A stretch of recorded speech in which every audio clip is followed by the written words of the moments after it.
안녕하세요. 달술입니다. 오늘은 공유 지분에 대해서 한번 간단하게 설명을 드릴까 합니다.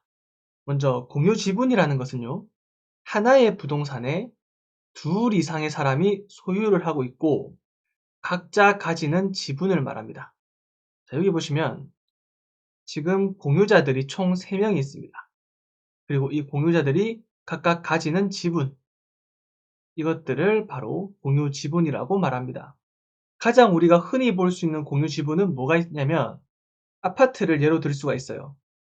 남편과 아내 각각 2분의 1씩 공동 명의로 또는 공동으로 소유를 한다면 이건 역시 공유 지분적 관계에 있다 볼 수 있고요. 또 다른 예를 한번 들어보자면 부모님이 돌아가셔서 생전에 부모님이 가지고 있던 부동산들이 상속이 된다면 자녀가 한 명이라면 전부 상속을 받으면 되겠지만 상속자가 여러 명일 경우에는 상속 지분 비율에 맞게 나눠 가지게 됩니다. 이건 역시 공유 지분이라고 볼 수 있습니다. 자, 이런 공유 지분의 특징들에 대해서 몇 가지 말씀드리려고 합니다. 첫 번째로는 범위가 구분되어 있는 것이 아닙니다. 이게 무슨 말이냐면, 자, 여기 보시는 것 같이 A부터 H까지 총 8명이 지금 이 원이라는 부동산을 가지고 있다고 보겠습니다. 자, 이렇게 A는 이쪽 지역, B는 이쪽 지역, E는 이쪽 지역, 이렇게 정확히 8분의 1씩 어느 특정 지역을 나눠 가지는 것이 아니라 어딘지는 모르겠지만 어쨌든 8분의 1씩 가지고 있는 이런 형태로 가지고 있는 겁니다.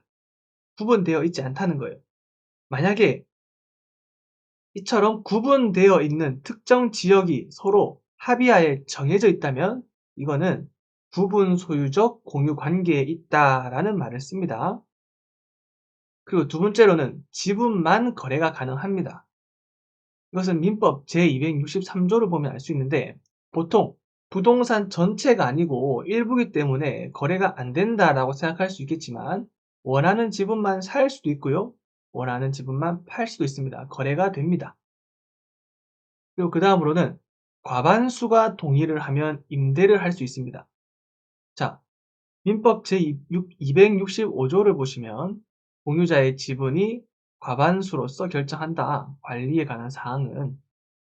자, 근데 만약에 과반수가 아니라 과반수가 되지 않는, 그에 미치지 않는 소수 지분권자가 임의로 누군가에게 임대를 한 경우에는 자신의 지분을 초과한 부분은 부당이득이 맞습니다. 부당이득이기 때문에 다른 지분권자에게 자신의 지분을 초과한 부분에 대해서는 반환을 해야 합니다.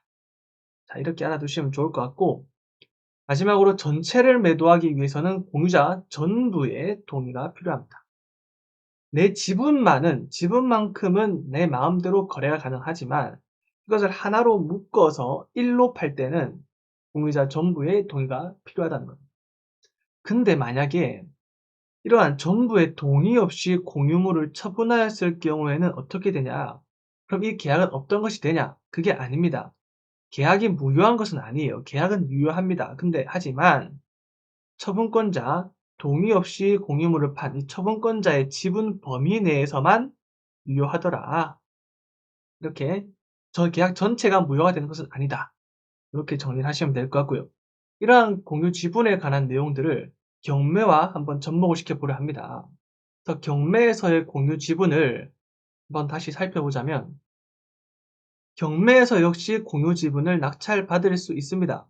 하지만 아까도 말씀드렸듯이 임대를 하기 위해서는 과반수의 동의가 필요하고 전체를 팔기 위해서는 전부의 동의가 필요한데 이런 공유 지분을 왜 낙찰을 받냐 이겁니다.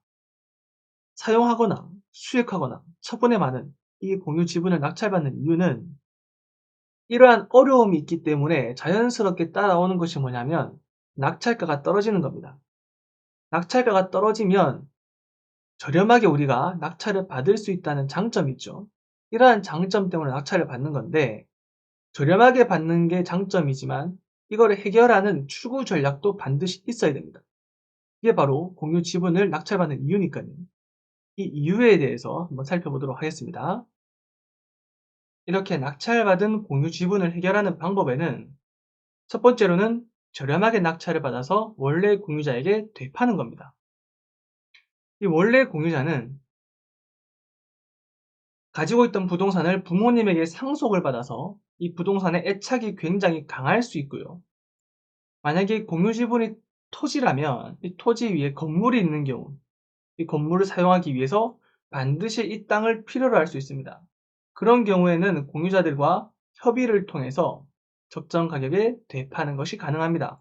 그리고 저렴하게 낙찰을 받았기 때문에 협의의 폭도 굉장히 넓어질 수 있는 그런 장점이 있습니다.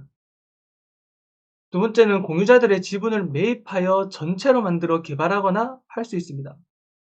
아까 같은 경우에는 공유자들이 땅에 애착이 있고 또는 반드시 필요했지만 이 경우는 애착이 없는 경우, 그래서 이 부동산을 빠르게 해소하고 싶어 하는 경우에는 내가 낙찰가 혹은 낙찰가에 준하는 가격으로 공유자들의 지분을 매입해서 전체로 만드는 방법입니다. 전체로 만들어서 개발을 한다거나 전체로 파는 그런 출구 전략도 있고요. 마지막으로 1번도 아니고 2번도 아닌 경우에는 공유물 분할 소송이라는 것을 통해서 내 지분만이 아닌 공유물 전체로 매각합니다. 경매로 내보낸다는 거예요. 경매로 내보내서 누군가가 낙찰을 받으면 그 낙찰 대금, 매각 대금에서 나의 지분만큼 배당을 받음으로써 공유 지분을 해소할 수도 있습니다. 이러한 출구 전략들이 있기 때문에 사람들이 공유 지분을 낙찰받는 것이라고 생각하시면 되겠습니다. 여기까지 해서 공유 지분이 무엇인지, 그리고 공유 지분은 어떠한 특징들을 가지고 있는지, 그리고 이 공유 지분을 경매와 연결시켜 봤었을 때 사람들이 왜 낙찰을 받고 어떻게 해결하는 방법이 있는지에 대해서 한번 짧은 시간이지만 간단하게 한번 알아보았습니다. 감사합니다.